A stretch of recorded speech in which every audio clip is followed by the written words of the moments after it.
Evangelho de Jesus Cristo, segundo escreveu Mateus, no capítulo 27, versículo 57 ao 66. Todos encontraram? Se não se encontraram, por favor, se coloquem de pé em referência à palavra de Deus. Eu vou ler, os irmãos acompanhem, repetindo Mateus 27, 57 em diante.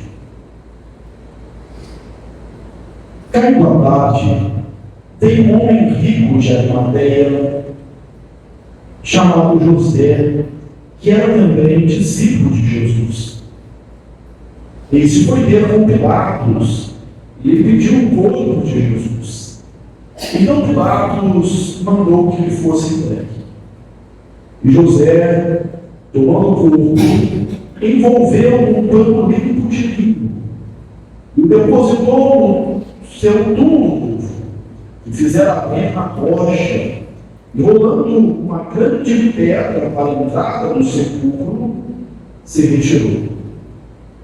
Achavam-se ali, sentadas em frente da sepultura, Maria Madalena e a outra Maria.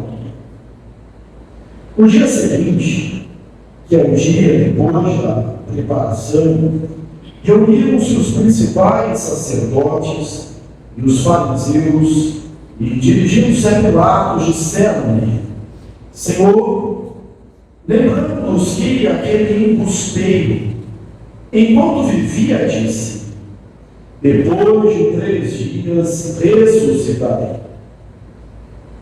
Ordena, pois, que o sepulcro seja guardado com segurança até o 3º dia, para não suceder que, vindo os discípulos, o voltem e depois digam ao povo: ressuscitou os mortos, e será o último dos dias pior do que o primeiro. Disse-lhes Pilatos: aí tendes uma escolta, ide e guardai o sepulcro como bem vos parecer. E indo eles, montaram guarda do sepulcro, selando a pedra e deixando ali a escolta. Bem, assentai-vos, irmãos. Certa vez, ouvi uma história, uma pergunta, uma anedota, e a pergunta era a seguinte: por que é que o cemitério tem luz? O que é o cemitério?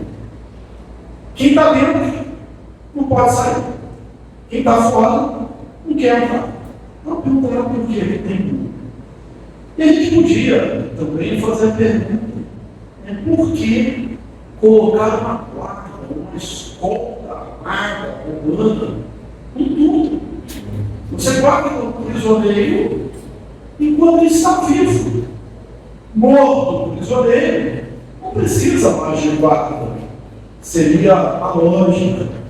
Mas nós vamos ver que isso foi bem diferente em relação a Jesus Cristo, o Senhor, conforme vamos ver no texto aqui de Mateus, no capítulo 27, no versículo 57 em diante.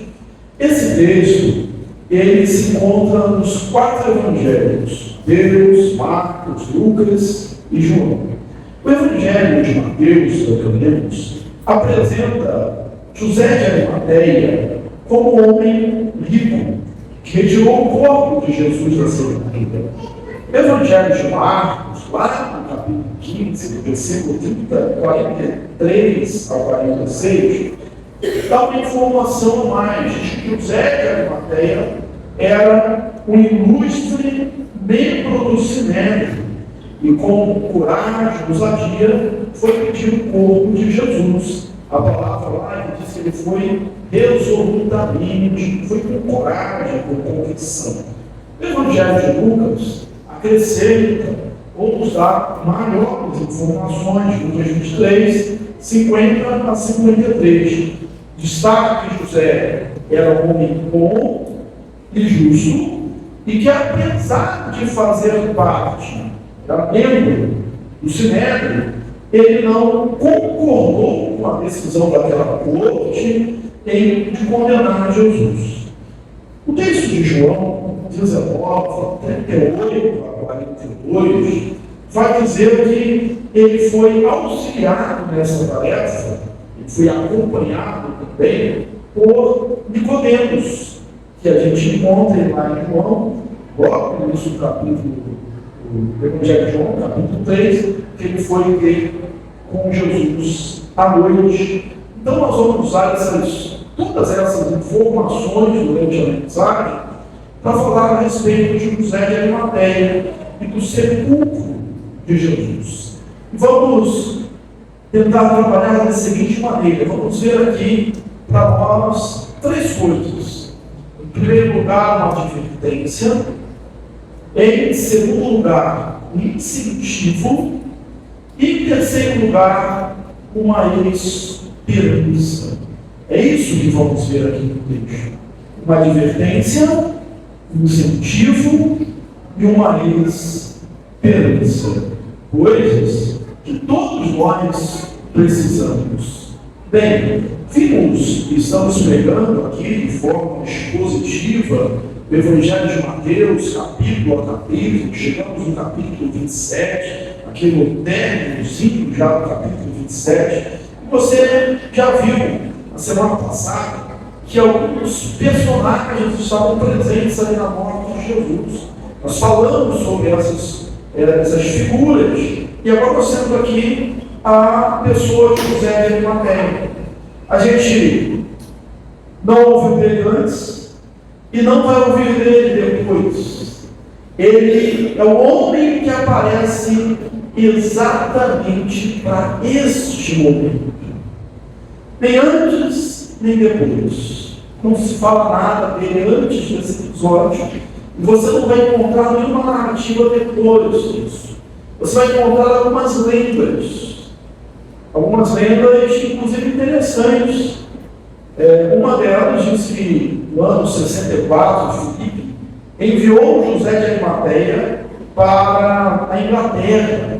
E que lá ele chegou lá com o cálice da ceia com o sangue de Cristo. Que depois foi ficou conhecido como o Santo Graal, lá do rei Arthur. Mas isso tudo é uma lenda. Você não vai encontrar nenhuma informação antes e depois sobre José de Arimateia. Mas nesse momento, nessa hora, para essa circunstância, lembrando lá da rainha Esther, para essa conjuntura, para esse momento. Lembra do tio dela falando para quem sabe, para essa conjuntura, você foi levantada rainha. Esse é o momento de José de Arimateia. Deus tem o homem certo, tem a pessoa certa, tem o crente certo para cada momento. Mas nós começamos realmente com uma advertência. José de Arimateia, o Evangelho de João vai nos dar conta disso, e era discípulo de Jesus. E a gente não pode se esquecer disso, ele era discípulo. Só que tem uma outra coisa que o Evangelho de João, no capítulo 19, diz. Ele era discípulo ainda que secretamente, ocultamente. E essa é uma advertência que nós precisamos hoje. Nós não podemos ser discípulos de Jesus secretamente. Nós não podemos ser discípulos de Jesus ocultamente. Não há crente secreto. Essa figura não é uma figura que nós já conhecemos ou que recomendemos. Mas a Bíblia diz que José de Arimateia era esse tipo de crente, um crente oculto, um crente secreto, um crente escondido, um crente nas sombras. Isso por medo dos judeus. E certamente ele não estava sozinho. Ele não estava sozinho. Tanto é que parece que Nicodemos o acompanhava nessa mesma forma de crer. No Antigo Testamento, quando nós vemos a história do profeta Elias, que estava angustiado triste, lamentando, dizia: só eu sou rei. Deus fala para ele: não existe 7 joelhos para você se dobrar. Mas a pergunta é: onde eles estavam?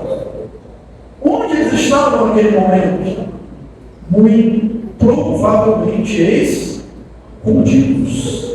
Nós vamos lembrar que Deus tem os seus servos, Deus tem os seus remanescentes fiéis, mas ficaram escondidos, ficaram ocultos. Ser um crente secreto, escondido, não é uma coisa recomendada. Mas ele é um crente.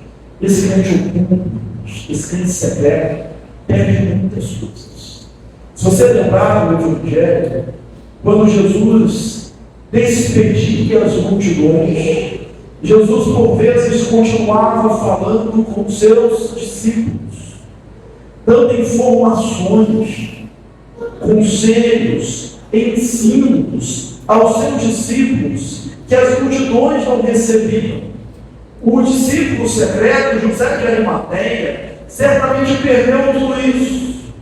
Quantos momentos de comunhão íntima com Jesus que José de Arimateia perdeu por conta do medo? Quantos milagres de Jesus ele deixou de presenciar por conta do medo?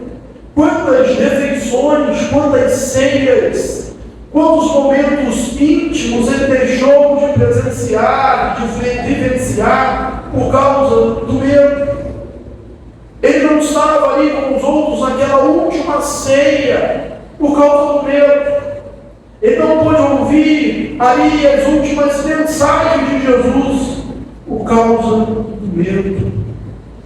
O crente secreto, ou oculto, escondido, ele perde muita coisa. E alguns poderiam dizer assim: tem gente que é assim mesmo por conta da sua personalidade, tem medo, quer ficar às sombras, mas isso não é algo que deve ser aconselhado. Se todo crente ficasse escondido, é como haveriam os avivamentos na igreja. Onde estariam aí Calvino, John Wesley, Lutero, Spurgeon, entre outros. É necessário que nos mostremos, que nos apresentemos. Isso a todo tempo, como disse o apóstolo Paulo. Prega o Evangelho a tempo e a fora de tempo. E por que ele era um crente dessa natureza, por medo dos judeus? Ele era um homem de posição, como nós vimos. Ele era um ilustre membro do Sinédrio. E ele temia perder essa posição. Ele temia perder esse título. Ele temia ser expulso não só do Sinédrio, mas até mesmo da sinagoga. Era um risco. Ele era um homem abastado, era um homem rico. Ele tinha um sepulcro em Jerusalém. Possivelmente um sonho de consumo para todo rico. Não era em qualquer lugar, mas era em Jerusalém, no novo, tudo novo, cavado. Era um homem rico, mas a sua riqueza, e aí nós podemos lembrar as palavras de Jesus: como dificilmente entrará um rico no reino dos céus. Impedia de dar um passo a Cristo. Um passo em relação a Jesus. Ele confessava publicamente com seus lábios. Spurgeon, ele num sermão, ele conta que é quando um barco naufraga, o barco bate numa rocha e afunda. Aqueles que se salvam são aqueles que não levam nada, que vão apenas no corpo, tentando chegar na praia. Aqueles que tentam levar, amarrar para si algum tipo de tesouro, alguma barra de ouro, algum bem, acabam afundando. E às vezes é isso que o prestígio, a posição, o dinheiro, a cultura, às vezes fazem conosco. O que diriam aqueles colegas do Sinédrio se o vissem seguindo Nazareno? O que diriam os membros daquela corte ilustre, o sumo, a nata de Jerusalém, os melhores, se vissem eles seguindo Jesus? E quantas vezes nós hoje dizer o seguinte: o que vão dizer é se identificar como crente? As pessoas que têm em conta como uma pessoa inteligente, estudada, instruída, esclarecida, e agora eu vou dizer que eu vivo pela fé, que a fé é a certeza das coisas que não se veem, a convicção das coisas que se esperam. Eu vou dizer que eu creio no milagre, que eu creio em vida eterna, que eu creio na ressurreição do corpo, que eu creio no céu. As pessoas vão me achar antiquado, idiota. E às vezes eu ficar pensando o que os outros vão dizer. Como o nosso maior pensamento é o que Deus vai dizer, o que Deus acha, o que Deus pensa. José de Arimateia era um crente secreto, um crente oculto, um crente escondido por medo dos judeus. Você pode estar aqui na igreja e dizendo assim: pastor, mas eu já fiz a minha pública profissão de fé. Eu já cumpri aquilo que diz lá em Romanos, capítulo 10, versículo 10. Realmente aqui nós precisamos para ser salvos. Você com o teu coração creres que Jesus Cristo é o Senhor, de sua boca confessar que Jesus é o Senhor, e teu coração creres que Deus o ressuscitou dentre os mortos, será salvo. Mas e o ídolo de Jesus? E a proclamação do Evangelho? Eu disse que esse homem, José de Arimateia, era o homem certo para essa ocasião. Os discípulos não podiam sepultar Jesus. Na verdade, eles tinham fugido. Todos tinham fugido, à exceção de João, que estava lá no pé da cruz, ou próximo da cruz, com Maria. Mas logo ele teve que se retirar por ordem do próprio Jesus. Filho, eles aí a tua mãe, mulher, eles aí o teu filho. Desde então, o discípulo tomando levou para a sua casa. Parece-nos que depois ele retornou ao lugar da crucificação, porque no seu evangelho, Pilato, ele viu Jesus sendo furado ali com uma lança do soldado. Mas não pediu o corpo de Jesus. Não solicitaram o corpo de Jesus. Os parentes também. Há aqui duas situações são paradoxais. Os romanos, e essa não é apenas uma exceção romana, eles determinavam ou estabeleciam o princípio deles que o crucificado, o ladrão, o malfeitor, ele apodrecesse na cruz. Ele fosse comido ali pelas aves do céu, pelos cães, pelos animais, até se decompor totalmente. A lei dos judeus já dizia algo bem distinto, bem diferente. Deuteronômio 21 a gente encontra isso. Que não se deixará o corpo do madeiro até o amanhecer. Ele seria sepultado mesmo no mesmo dia. Aí nós temos aqui um povo que está dominado pelos romanos. Mas os romanos cediam o corpo, desde que fosse requisitado. Quem normalmente é requisitado? A família. Afinal de contas, a família em toda a situação. Você sendo bom, sendo ruim, como ladrão ou não, esperar a família pedir. Mas a família de Jesus não pediu. Talvez porque não para a Galileia. Não existia esse serviço funerário, não tinha um túmulo lá em Jerusalém para sepultar Jesus. Ou realmente por medo. Quem pede o corpo de Jesus do criminoso, supostamente criminoso, que foi condenado à morte de cruz, a morte maldita, se identifica com o morto. É uma aliança do morto. E algumas, como essas mulheres que seguiram Jesus, ali até o sepulcro, talvez não tivessem poder, não tivessem força, não tivessem prestígio para fazer isso. Aí Deus levanta um homem certo na hora certa. José de Arimateia. E aí você pode pensar, mas ele não seguiu a Jesus durante a vida de Jesus. Ele foi fiel a Jesus na morte de Jesus. Às vezes é mais fácil, ou era mais fácil, ser fiel a Jesus durante a sua vida.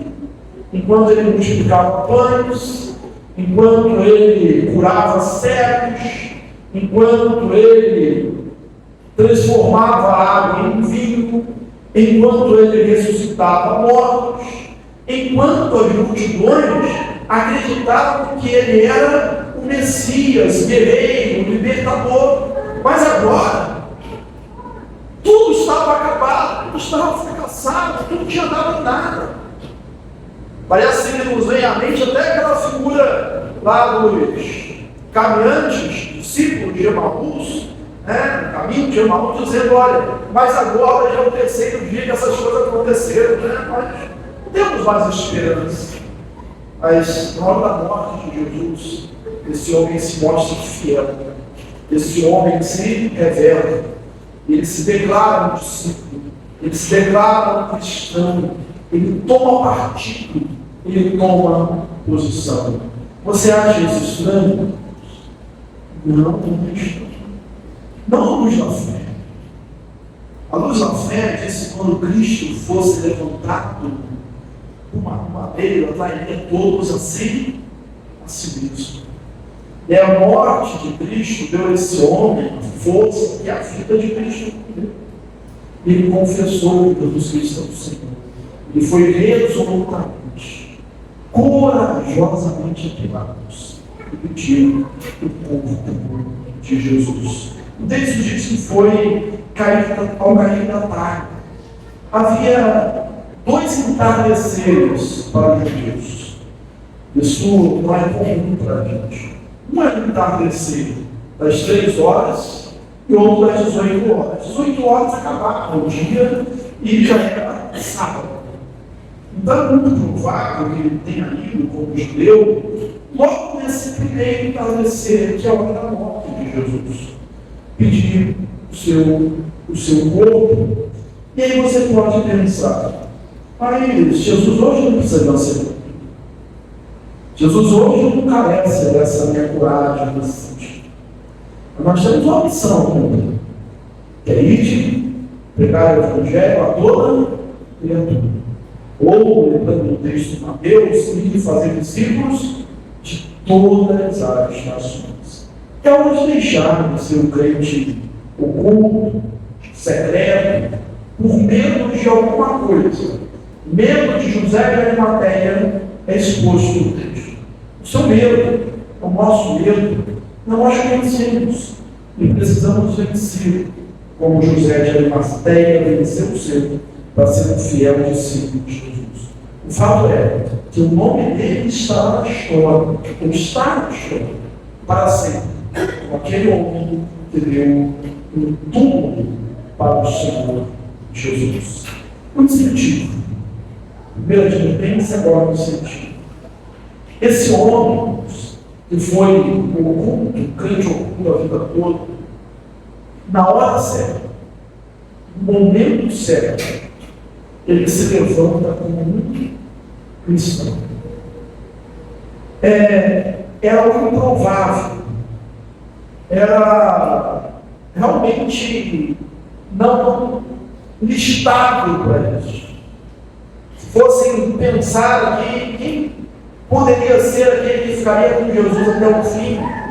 Alguém poderia dizer: Pedro, como ele mesmo declarou, já dissemos aqui em mensagens anteriores, que cremos que ele era sincero no seu coração, tinha vontade realmente de fazer. Se ele diz: Senhor, ele que todos te neguem, todos te traem, todos te abandonem, eu não te trairei. Eu sou disposto a morrer pelo Senhor. Se for o caso, ele estaria disposto a morrer. Mas Pedro vacila na fé. E todos os outros debandam, fogem, seguindo o exemplo de Pedro. E José de Arimateia, que até então não tinha aparecido, ele se torna esse modelo, essa referência, esse homem singular, esse homem especial para um momento único. Ele era a pessoa certa para isso. E nós precisamos lembrar disso. Deus ainda tem os seus Josés por aí. Para o Egito, Deus tinha o José. Para um Jesus que tinha nascido, Deus tinha um José para cuidar dele. Para o sepultamento, Jesus tinha o José. Ele ainda tem o seu José de Arimateia. Por vezes nós nos preocupamos assim, quem fará essa obra? Ou quem resolverá esse problema? Quem vai se apresentar na hora que for necessário? Deus conhece aqueles que são os seus. Ele sabe dos seus escolhidos. Temos às vezes o pensamento, o que será? E falamos isso aqui hoje pela manhã, em relação aos filhos, a marca da idolatria dos nossos filhos. E ficamos às vezes pensando, o que vai ser da igreja no futuro? Quem vai ser a liderança? Quem serão os seus pastores? Do jeito que a coisa está, os irmãos, hoje podemos deixar isso nas mãos de Deus.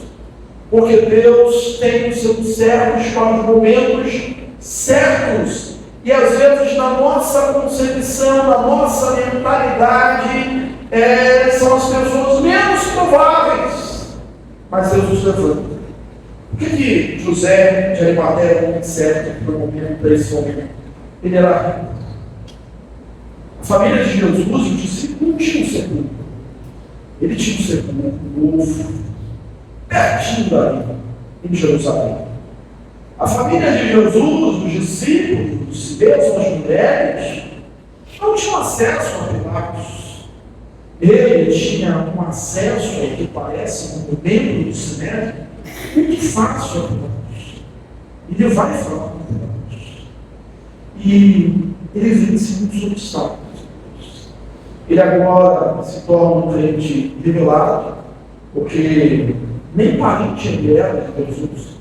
Então, podia se perguntar, por que ele pediu se não se identificar com ele e com a causa?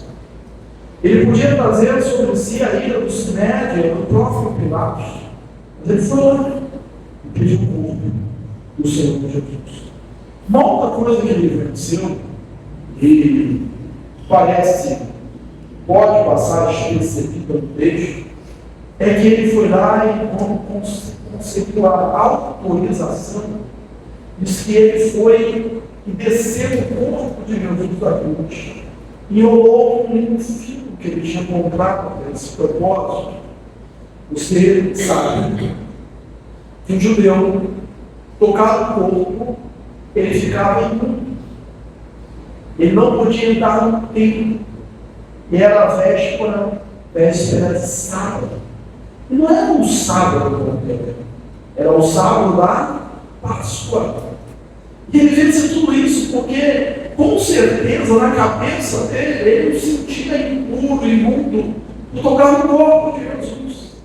Ele vence todos os obstáculos. Um homem ilustre, rico, ele mesmo, pelo menos essa ideia que ele estudar, juntamente com outro homem ilustre, até então o culto também, vão à cruz. E eles mesmos fazem esse trabalho de tirar o corpo de Jesus e colocá-lo numa sepultura. É hora de se despertar. É hora de se levantar. É hora de tomar posição. É hora de fazer, como nesse segundo estágio da vida, fez José de Arimateia, se posicionar em relação a Cristo. Trabalhar, eu sou crente, e pregar o Evangelho, e viver como cristão, numa sociedade que não é cristã, uma sociedade que às vezes nós somos chamados de falsos, ou falta, quando as pessoas têm falta de inteligência.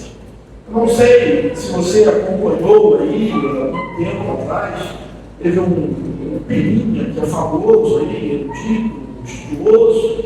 Ele fez um vídeo dizendo que crente devia estar passando com o pastor, porque o pastor é aquele que passa, e que crente não deveria nem ter o direito de votar, porque crente é burro. Essa é a ideia que muitos têm a respeito dos crentes. Nós sabemos que a sabedoria do mundo é loucura. Sabemos que nós temos a mente de Cristo. E passamos muito longe disso. Nós temos crentes que são acadêmicos, nós temos crentes que são juízes, nós somos crentes que são simpáticos. Mas não é isso que marca o nosso lugar. Nosso lugar é marcado por confessar Jesus como Senhor e Salvador do mundo hostil. José de Arimateia fez isso, e é hora de nós fazermos isso também. Mas se nós temos uma advertência, e se nós temos um incentivo, nós temos também uma esperança. Esse texto aqui é o alicerce da fé cristã. E sem saber, aqueles inimigos de Cristo estavam plantando provas irrefutáveis da ressurreição de Jesus. O inimigo, ele age, ele pensa que está um passo à frente, mas à frente sempre está o nosso Deus, onisciente, onipotente, onipresente e conhecedor de todas as coisas. Há dois tratamentos da Cristo.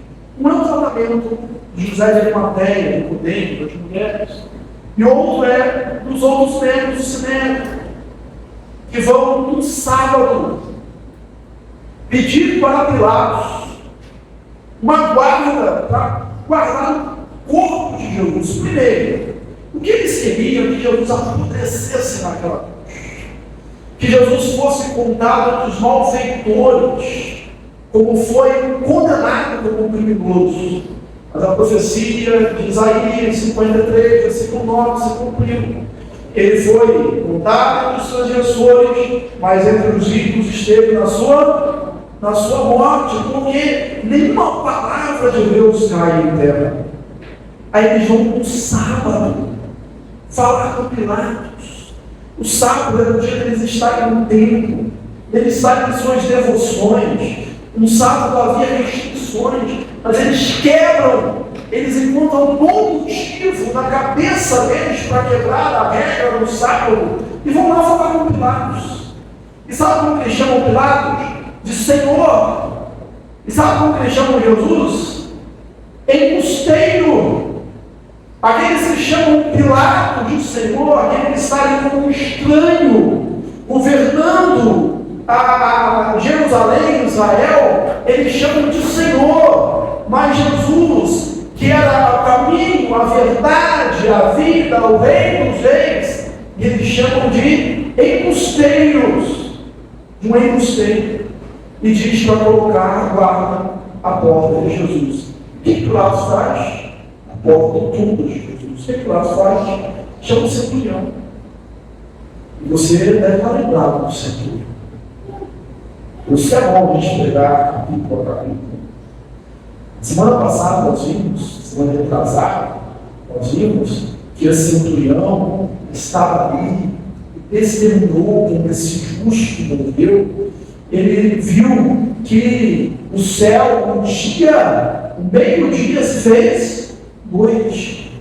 Ele viu que a terra tremeu. E o que o centurião disse? Verdadeiramente, esse era o Filho de Deus. Aí Pilatos, para confirmar a morte de Jesus, manda chamar o centurião e pergunta como que ele morreu, porque ele estava admirado que ele tinha morrido tão rápido. E o texto não diz, mas eu imagino o centurião falando: olha, eu vi coisa aqui. Eu estava postado, eu estava lá na guarda, eu estava lá com meus soldados. E você sabe, Pilatos, que você passou por todas essas cadeias até chegar a governador. Você sabe que a gente não abandona posto. Você sabe que nós somos corajosos, que nós enfrentamos inimigos, que nós morremos a espada se for necessário. Mas o que eu vi eu nunca tinha visto. Eu vi o dia virar noite, eu vi a terra tremer como eu nunca tinha presenciado antes. Olha, ele morreu desse jeito. E aí Pilatos volta para aqueles homens: vai, vocês têm de uma guarda, prepara. Aí fica a dúvida se era a guarda do templo ou se era uma guarda romana. Agora alguém entende que era uma guarda romana. E Pilatos diz: vai, vocês têm de a guarda, põe a guarda lá. E parece que há um tom de ironia na voz de Pilatos. Guarda, vocês podem. Põe guarda lá, vocês podem.